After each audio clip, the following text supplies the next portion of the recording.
Bueno, Altagracia, gracias. Este es El Explicador. Es un podcast que hemos hecho en Espejo para poder explicar un poco más los temas o agrandar la conversación que hay sobre distintos temas que están en la palestra. Entonces, uno de ellos es uno que te atañe mucho, el tema que creo que a todos los sinaloenses nos debería estar preocupando por platicar, por lo menos por platicar, y que tiene que ver con agricultores, precios, maíz. Me gustaría primero que te presentaras, a lo mejor la gente va a decir, ¿quién es esa mujer? Entonces, adelante.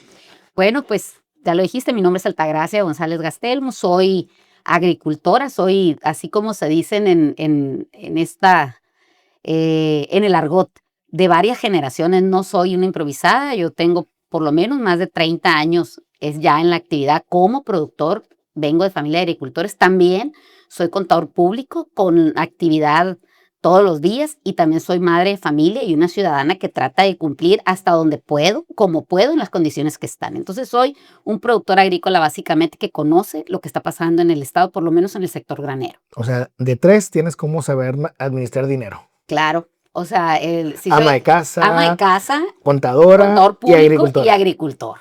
En ninguno de los tres quiero decir que el dinero alcanza, tampoco es fácil obtenerlo, pero a veces es más fácil obtenerlo que conservarlo. Entonces, desde ahí vamos a ver qué decisiones se pueden tomar, ¿no? Altagracia, hicimos este programa hoy para poder hablar de estos temas. El otro día platicábamos Daniel Villamán, que es colega de aquí de Espejo, y yo, y él me decía, es que es bien importante hablarlo. Yo le decía, ¿pero por qué? No. Y el Dani no está aquí ahorita, como para que él nos explique por qué es muy importante, pero sí te tenemos a ti. ¿Por qué tenemos que hablar del campo ahorita en este momento? Estamos a 8 de abril. ¿Por qué tenemos que estar hablando del campo en este momento? Bueno, se tendría que estar hablando del campo en todo momento y sobre todo en un estado como Sinaloa, donde su actividad, aun y cuando ha sido golpeada en los últimos años por temas de sequía, por bajos rendimientos, pero la actividad en Sinaloa, la actividad principal de Sinaloa es la agricultura. En base a eso es como se nos asignan recursos de la federación, en base a eso es como se hacen programas sociales, programas de inversión. Entonces, por eso tenemos que hablar de agricultura en el estado. Entonces, Sinaloa, en específico el maíz es la cosecha reina de Sinaloa. Estamos hablando que en temporadas normales, cuando todo funciona bien, tenemos 6 millones de toneladas y eso significa pues una derrama muy importante. Son 36 mil millones de pesos aproximadamente. O sea, es prácticamente, es un poco, podría ser un poquito más de la cuarta parte que utiliza todo el país. Sí. O lo que necesita, mejor dicho, todo el país. 2 de cada 3 tortillas en México se hacen con maíz sinaloense. Entonces, desde ahí te das cuenta de qué tan importante es el maíz para la dieta del mexicano. Además, somos exentarios en la producción de maíz blanco y el 40% es lo que se utiliza en una producción normal, pero el otro 60%, un poco más, se va al sector pecuario, se va al sector industrial. Entonces, cuando hablamos del sector pecuario, hablamos de carne, de leche, de huevo, y cuando hablamos del sector industrial, pues hablamos de aceites, almidones, plásticos y todo lo que puede salir del maíz blanco. El maíz blanco no solo son tortillas, no solo es nixtamal, no es solo comida para puercos y para ganado. Es toda una industria que emana de lo que es el maíz sinaloense. Entonces, hablamos que en México tenemos 22, 24 millones de toneladas, de las cuales Sinaloa aporta 6 millones de toneladas. Entonces, estamos hablando de una producción bastante importante, aunque en México se habla de que el consumo de maíz es arriba de 40 millones de toneladas. Entonces, ahí es donde radica la importancia de Sinaloa en el tema del maíz blanco, ¿no? A ver, y ahorita estás aquí porque también es como entender por qué también hay manifestaciones.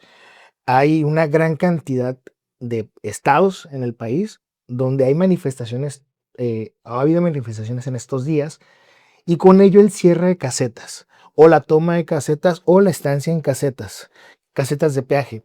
Incluso la Canacintra hablaba en un comunicado que se iban a perder por día millones y millones de pesos, ¿no? 750 millones. Una cantidad tremendísima de millones de pesos, que esos en teoría también se tendría que traducir en mejores servicios, sí, claro, y más, ¿no? Pero dice, lo ven como pérdidas porque finalmente para ellos lo son, o puede considerarse así. ¿Por qué lo están haciendo entonces? Bueno, lo que pasa es que cada estado tiene su perfil productivo, ¿no? Entonces, no estamos hablando solamente de productores de maíz, estamos hablando, en Sinaloa pudieran ser los productores de maíz porque es la mayor cantidad de hectáreas que se destinan para ese cultivo.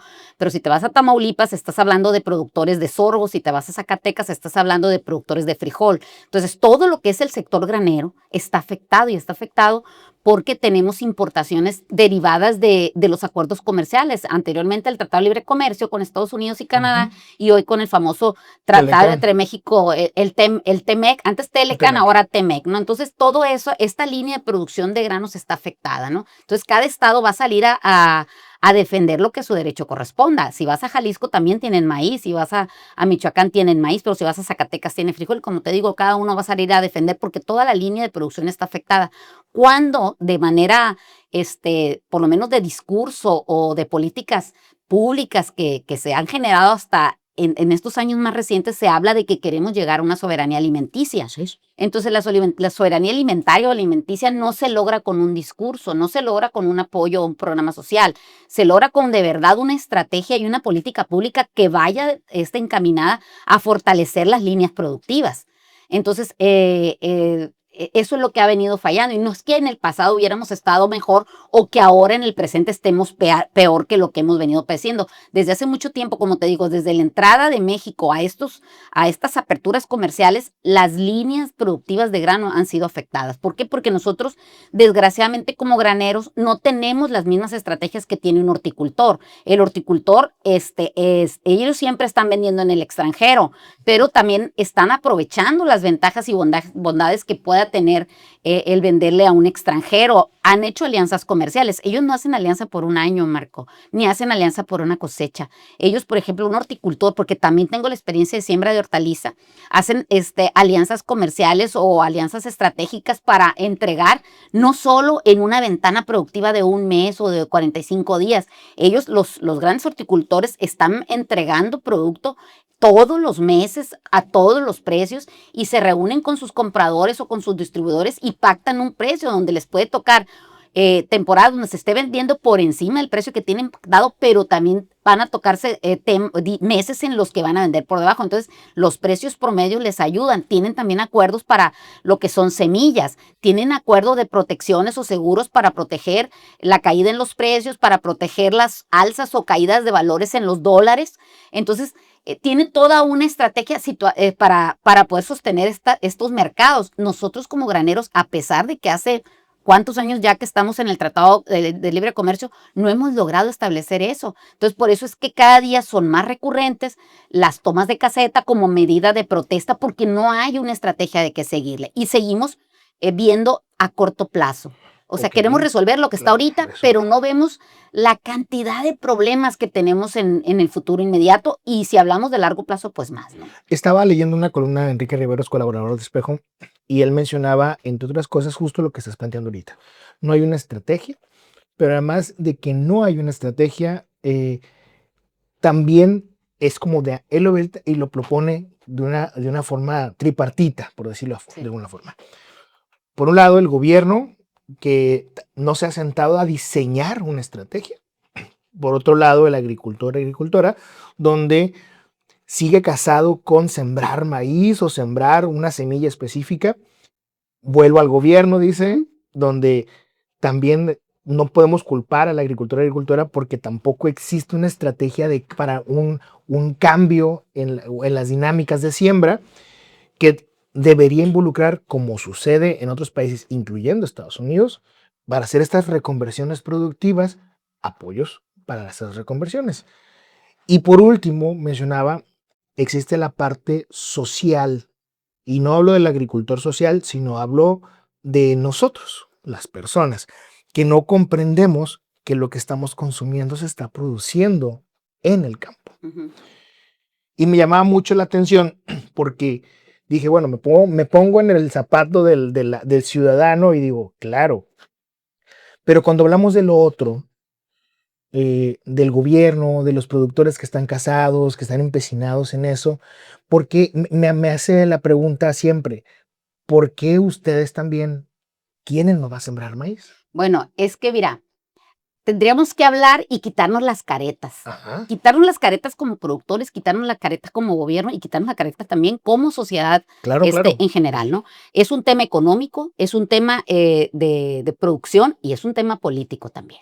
Entonces, por ejemplo, el agricultor siembra y he escuchado a muchos líderes que dicen, es que se dan un balazo en el pie porque siembran maíz, porque el gobierno lo permite. No, no es que lo permite el gobierno, es que aquí se nos han acabado las opciones. Antes, como te digo, de la entrada del Tratado de Libre Comercio, había un abanico productivo en Sinaloa.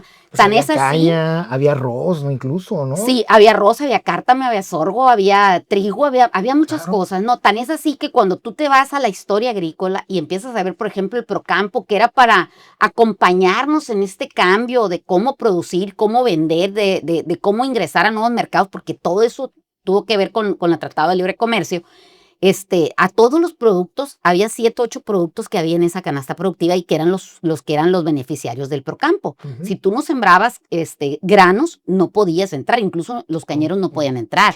Esas son cosas que no sabe la gente o que nomás hablan pero no aterrizan. Entonces, ese es un tema que se perdió, perdimos ese abanico productivo y últimamente, aún y cuando ha habido oportunidades de sembrar otro tipo de cosas, como productores no lo hacemos.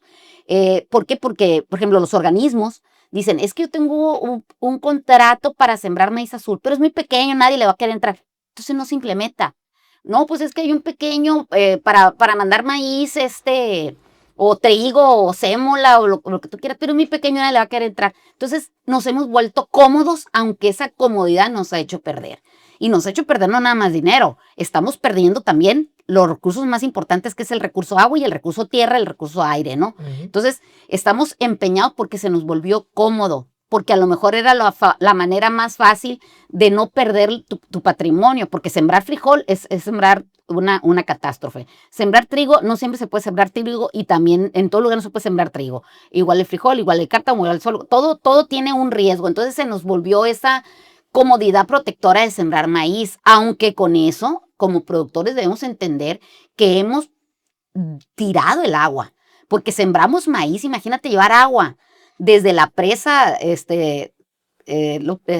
Cualquiera de las 11 sí, productivas, ¿no? Cualquiera. la del Barejonal, por ejemplo, aquí, ahí desde Jesús María adelante, ahí en el Barejonal, hasta el ejido San Rafael, allá en el pueblo de San Rafael de Guasave. ¿Cuánto agua se pierde cuando esa presa estaba destinada nada más para la cuarta unidad, que era de Culiacán hasta allá, hasta Palmitas, antes de llegar, hasta Chinitos? Entonces se le fueron haciendo más y más adiciones y más adiciones. Entonces el agua llega hasta sembrar hasta allá. Órale. O la presa Sanalona, que fue para el Culiacán nada más, está llevando, ya perdió terreno en Culiacán, porque muchas colonias, hasta Nabolato está poblado, tú lo ves, toda esa zona productiva se le ha quitado porque ahora es zona urbana y estamos llevando agua de la presa Sanalona por un canal de tierra, que con toda la evaporación y toda la pérdida que esto significa, hasta pegado al Tata.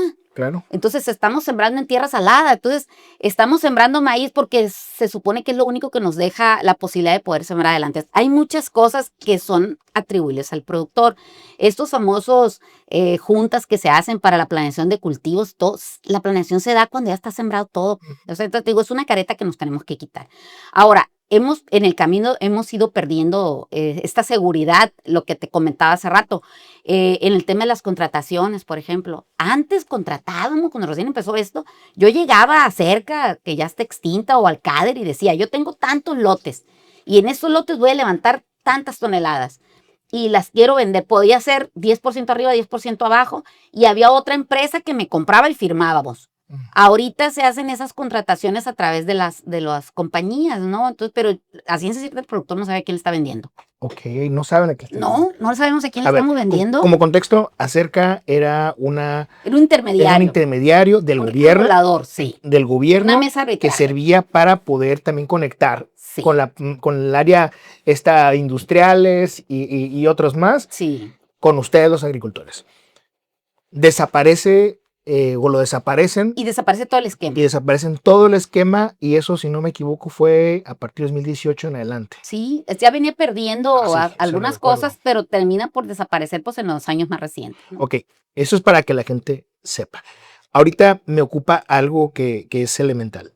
Tenemos esta situación donde nos tenemos que quitar las caretas, Sí, exacto. pero hay mucha gente que no entendemos Sí, muchas cosas. Y es donde para quitarnos la careta necesitamos información. sí. ¿Por qué están tomando las casetas ahorita? Mira, ¿Qué les deben? O sea, mira, ¿por nos qué? deben, sí es cierto que se le deben, pero hay un universo de Ujú. productores que son alrededor de 25,000 productores Sí. que se les deben apoyos desde el 2023. ¿Qué es un apoyo? Un apoyo es un incentivo que te da el gobierno Ujú. porque tiene que, ellos te metieron a competir. Sí. Ellos te metieron a una situación que tú no pediste. Eres participante, pero no eres integrante, más no participante. Tú no tomas decisiones en las decisiones que se toman a nivel internacional con las renegociaciones o con la negociación de cualquier tratado. Tú eres integrante, más no participante. Claro. Entonces te tienen que dar, o generan ese apoyo para que tu actividad no muera o no se acabe o para eliminar asimetrías, ¿sí? Eso es el apoyo que te dan, porque también en las leyes dice, pues, que no pueden, o sea, no te pueden llegar y depredar, decir, ¿sabes qué? Bueno, pues los monopolios, todo eso está prohibido, no debería existir, pero existe. Las importaciones indiscriminadas no deberían de existir, pero existen. Entonces, son muchas cosas las que hay. Entonces, esos apoyos se generan en base a eso, para eliminar asimetrías, para nivelación de precios, para aumentar la productividad, para sostener la producción por X Oye, o Y. En este caso se dieron 750 pesos para el precio, para complementar el precio que en su momento a venía ver, caído, pues. eso mero. Quiero llegar a ese punto rapidito. Entonces, te digo, Eh, teníamos 25,000 productores, Ajá. se le pagó a la mayoría y ahorita en estos momentos hay 1,600 productores a los que no se les han pagado. 1,600 productores. 1,600 productores de 25,000. Entonces, esos 1,600 productores, dices tú, bueno, pues no es ni el 10%, ¿no? Pero si tú estás dentro del 10% que no te han pagado, pues te duele, ¿no? Claro. Pero no impactaría para que las condiciones de la economía mejoraran. Pero sí le mejoraría particularmente a esas personas que les deben. Ahora, de esos 1,600 productores, no todos van a poder cobrar, aún y que haya promesas, acuerdos, mesas de diálogo. ¿Por qué? Porque no tienen los documentos. O ¿Qué sea, documentos? los documentos que se te piden a ti para poder ingresar a un programa. Todos tenemos ahorita conocimiento de lo que es un programa social o un programa de apoyo. ¿Qué tienes que tener? Pues los documentos legales, identificación de cada quien, ya Claro. sea tuya. En este caso a nosotros nos piden identificación del predio, que el predio existe físicamente, que no sea un predio que se sacaron de la manga, que hayas pagado tu permiso de siembra. Porque si no tienes permiso de siembra, ¿cómo estás ingresado? ¿Cómo sembraste, no? ¿Cómo pagaste el agua? Entonces, tienes que identificar legalmente tu predio y que tenga los documentos con los que tú tengas que hacer. Ahora, para poder que te paguen, tienes que tener una cuenta bancaria. Y que esa cuenta bancaria pues sea susceptible de que recibas el dinero. Porque hay cuentas bancarias que te dicen, bueno, más ahorita, por ejemplo, las de nómina, ¿no? Pues Claro. hasta 10,000 pesos, hasta 15,000, o sea, X. Que sea una cuenta que puedas validar, que tú no le debas al SAT. Porque estás recibiendo dinero del gobierno, tienes que comprobar que no le debes al gobierno. Claro. Entonces, a veces al sector agrícola. Se ve como una bola de nieve burocrática, ¿no? Sí, O sea, burocrática, pero si nosotros como productores no es nuevo. justo. Entonces, deberíamos de implementar, tener un expediente legal, aunque se oiga mal, pero cada año estarlo Pues no, pero sí, renovando, claro. pero sí, o sea, no podemos exigirle al gobierno si nosotros no estamos bien. A ver, Altagracia, pero a ver, entonces llego. Tengo que parar un poco porque, a ver, te hablaste sobre, y decías, dependemos de cosas internacionales. Sí, Y si no mal recuerdo, esa cosa internacional reguladora es la Bolsa de Chicago. sí, Una bolsa que literalmente está en Chicago, Estados Unidos. Es una bolsa de granos que además, como contexto también para la gente que nos ve por acá, que nos está escuchando, es una bolsa que al maíz blanco de México lo trata como maíz amarillo, que es para uso pecuario. ahí es donde el gobierno, donde los negociadores del tratado, a modo, descuido, desconocimiento o no sé qué fue, O lo que sea. pero nosotros nos están tasando nuestro maíz blanco como maíz amarillo de Chicago. ¿Cuándo en Kansas? Cuando está hecho un maíz En de baja Kansas, calidad. sí, pues es ¿no? un maíz porrajero, es un maíz que no es nutritivo, es un maíz que si lo comparas peso por peso, sí, nutrimentalmente es diferente. Entonces, tomaron Chicago y no tomaron Kansas, que es lo que muchos se han... Ok, hay una bolsa en Kansas. Hay una bolsa en Kansas que cotiza maíz blanco.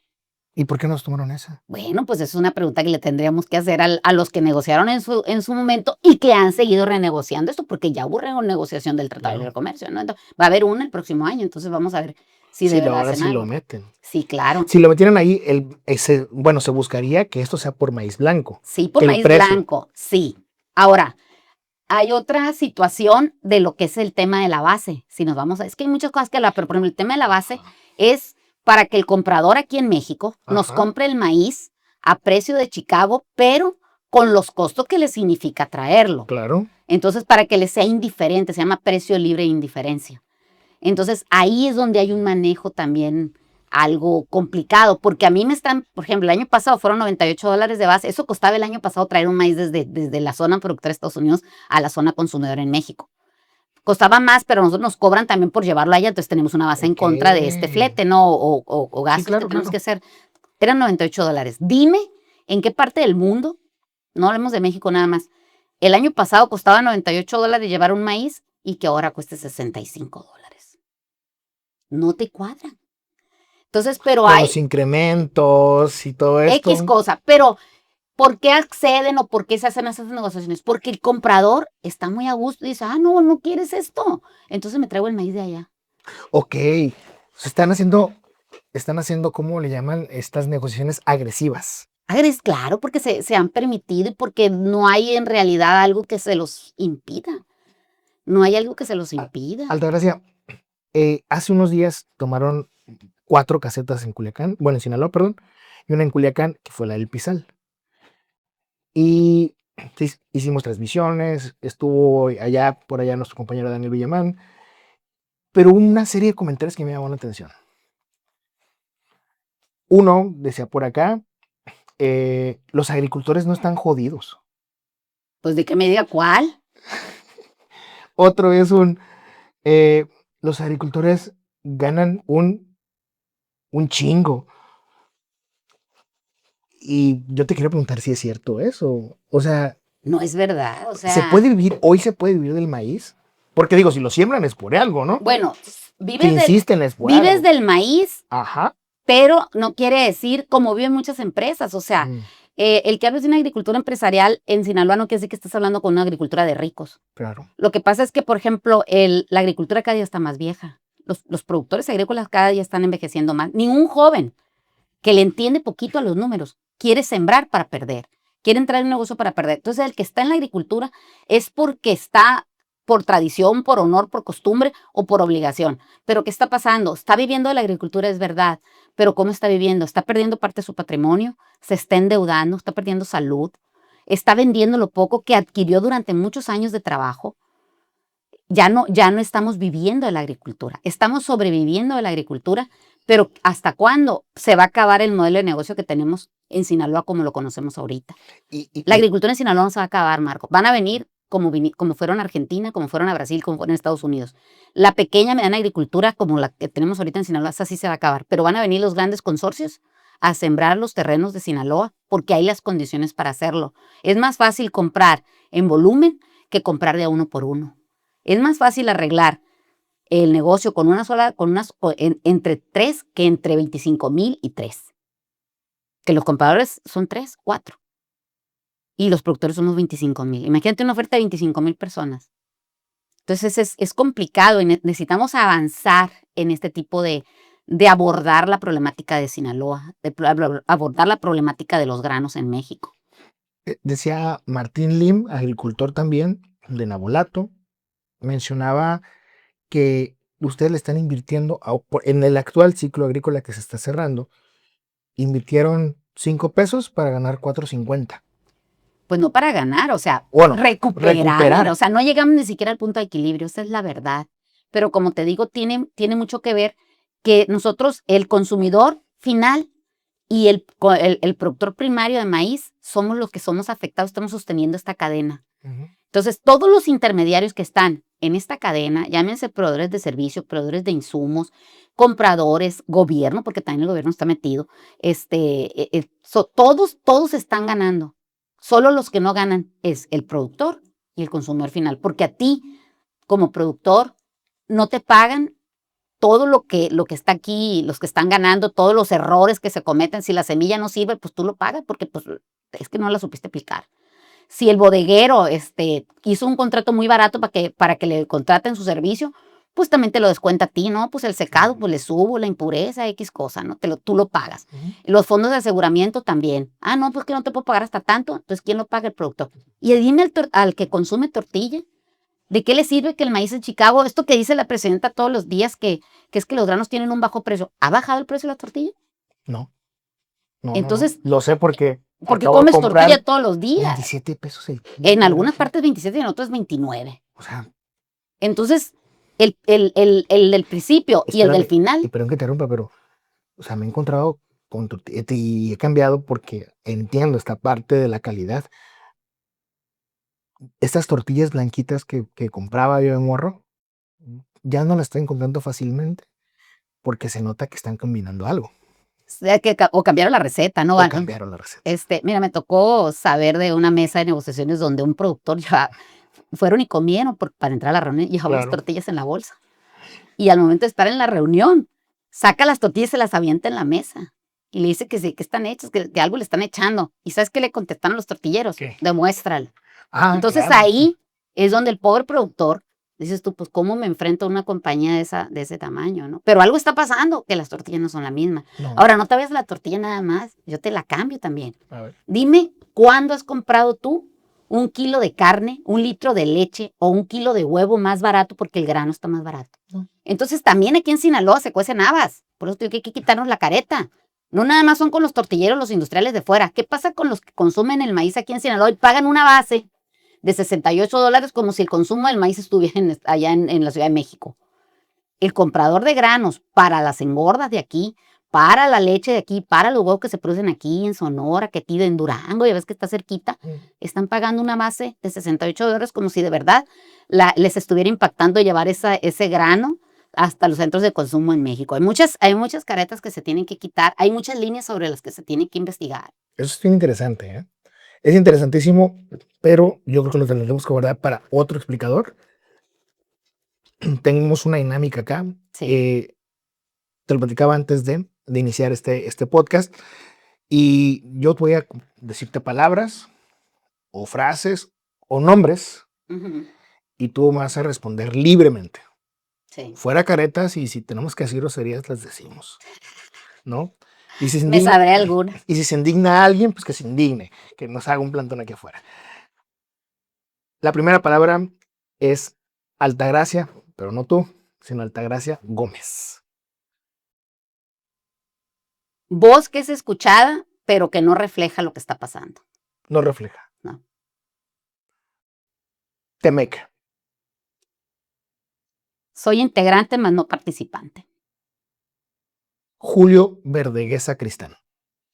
El costal del box. El costal de box. Sí, le están pegando. Ajá. Y no se defiende. ¿Cómo se podría defender? Con un golpe, con una estrategia, con una respuesta, pero ahorita es el costal del box. Le pegan, pero no tiene la solución en la mano. Precio base del maíz.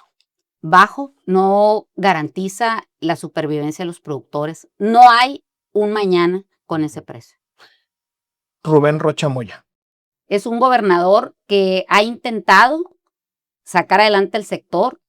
Yo no conozco de ningún otro gobernador que nos haya comprado la producción y con eso pues afectar a otra economía del estado.